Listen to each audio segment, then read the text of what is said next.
can go in under protection of the police? We're coordinating our law enforcement, which is last. We moved east of the freeway, and we're near Martin Luther King. Problem is this: there's lawlessness in this country. The president encourages this lawlessness. He encourages it. He doesn't back up the police. He justifies Black Lives Matter. Listen, I don't believe that movement should be justified when they're calling for the murder of police officers. No. I feel like I can't trust my own police officers because of the negative connotation that I do get because of my race. I feel like racial profiling has a lot to do with it. It's racial profiling. So if I'm walking down the street, if I was walking down a dark, empty alley, like I shouldn't automatically be targeted because I am Black. Yeah, I would feel kind of nervous because I know what happens all around the world with police officers and African American people. Since we're targeted because of our race, how can we not blame that for being harassed and most of the time taken advantage of in situations with the police? When you see a Black person, it should be no different than when you see a white person on the street. Both should be equally suspicious in the eyes of the police. I feel like there's a certain amount of trust that's been lost between the police force and the African American community. With all these incidents, it's making people trust the police less, and then with certain people getting away with it, it's making other policemen think that it's okay. Media sheds light on police brutality, but it falls short in what it needs to do.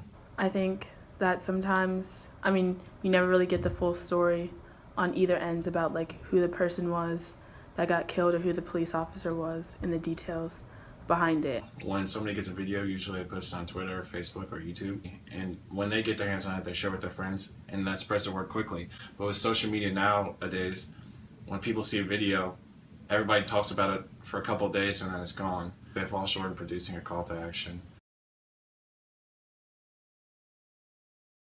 It first has to start with on the police's part. Now that there's been so many incidents, they might try and come up with some type of protocol to work to defeat the social construct that is racial profiling, and also I think that it would be beneficial for the government to institute front-facing cameras so we can know exactly what is happening at these crime scenes.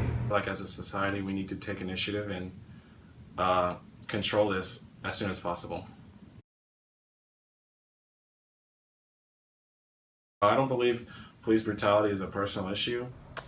No, I have never experienced police brutality. It's a societal issue. It's a growing problem.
Disrespectfully by the general population, especially in terms of job attainment and being wrongly profiled for crimes such as shoplifting. This incident shows the continued racism evident in American culture, as well as diminishing tolerance for discrimination. This incident being so recent shows that although America has come a long way since slavery,